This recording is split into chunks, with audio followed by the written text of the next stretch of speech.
ETF index mutual funds నేర్చుకుని stock మార్కెట్లో రాణించాలనుకుంటున్నారా? వెంటనే ఈ నెంబర్కి కాల్ చేయండి. నాటో దేశాలలో ఏ దేశంపై అయినా దాడి జరిగితే అది తమ కూటమి మొత్తంపై జరిగిన దాడిగా భావించి నాటో దేశాలు దాని రక్షణకు ముందుకు వస్తాయి. వ్యూహాత్మక పరస్పర రక్షణ ఒప్పందం పేరిట అదే తరహా ఒప్పందాన్ని ఇప్పుడు పాకిస్తాన్, సౌదీ అరేబియా కుదుర్చుకున్నాయి. దాని ప్రకారం ఆ రెండు దేశాలలో ఏ దేశంపై ఇతర దేశాలు దాడికి దిగినా రెండు కలిసి యుద్ధం చేస్తాయి. పాకిస్తాన్ ప్రధాని షహబాజ్ షరీఫ్ రియాద్ పర్యటన సందర్భంగా ఈ ఒప్పందం కుదిరింది. షహబాజ్ షరీఫ్ సౌదీ యువరాజ్ మొహమ్మద్ బిన్ సల్మాన్ దీనిపై సంతకం చేశారు. ఆ సమయంలో Pak army chief field marshal Asif Munir, పాక్ విదేశాంగ శాఖ మంత్రి ఇషాక్ ధార్, రక్షణ మంత్రి ఖవాజా ఆసిఫ్ అక్కడే ఉన్నారు. అనంతరం ఇరు దేశాలు కలిసి దీనిపై ఉమ్మడి ప్రకటన విడుదల చేశాయి. రెండు దేశాల మధ్య రక్షణ సహకారాన్ని విస్తరించడం, తమ రెండు దేశాలలో ఏ దేశంపైన దాడి జరిగినా ఉమ్మడిగా ఎదుర్కోవడమే ఈ ఒప్పందం ఉద్దేశమని ఆ ప్రకటనలో పేర్కొన్నాయి.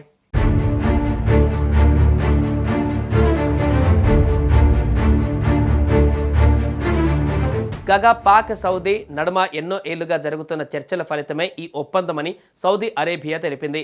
ఈ ఒప్పందం ఇటీవలి కాలంలో జరిగిన ఎలాంటి ఘర్షణకు ప్రతిస్పందన కాదని తెలిపింది.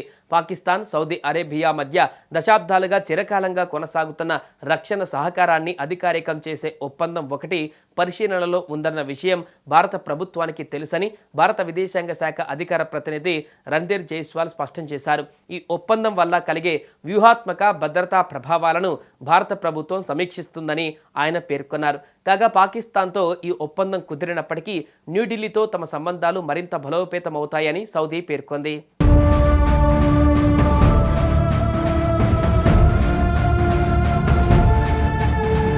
ఖతార్ రాజధాని దోహాలోని హమాస్ నేతల లక్ష్యంగా ఈ నెల 9న ఇజ్రాయెల్ దాడులు చేసిన సంగతి తెలిసిందే.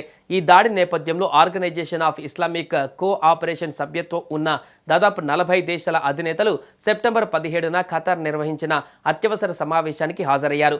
ఆ భేటీలో ఈజిప్ట్, ఇరాన్, ఇరాక్, పాకిస్తాన్ తదితర దేశాలు అరబ్ నాటో ఏర్పాటుకు ఒత్తిడి చేశాయి.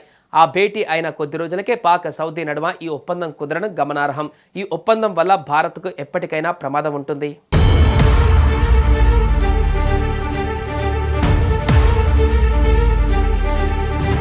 కానీ వాస్తవానికి అది సంతకం చేసింది యెమెన్పై సౌదీ చేసే నిరంతర దాడి కోసం పాక్ సైన్యానికి ఉపయోగించడాన్ని తప్పనిసరి చేసే పత్రం.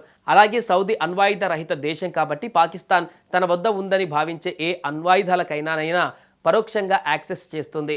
సౌదీలు తెలివైన వ్యక్తులు. వారు ఉగ్రవాద హౌతీలకు వ్యతిరేకంగా పాక్ సైన్యాన్ని వాడుకుంటుంది. కాసిని చిల్లర పాక్ ఆర్మీ మొహాన, రాజకీయ నాయకుల మొహాన విసిరేస్తుంది. మరీ ముఖ్యంగా ఇప్పటికిప్పుడు సౌదీలోని పాకిస్తాన్ బిచ్చగాళ్లను బహిష్కరించే బాధ నుండి కూడా పాక్ను కాపాడుతుంది.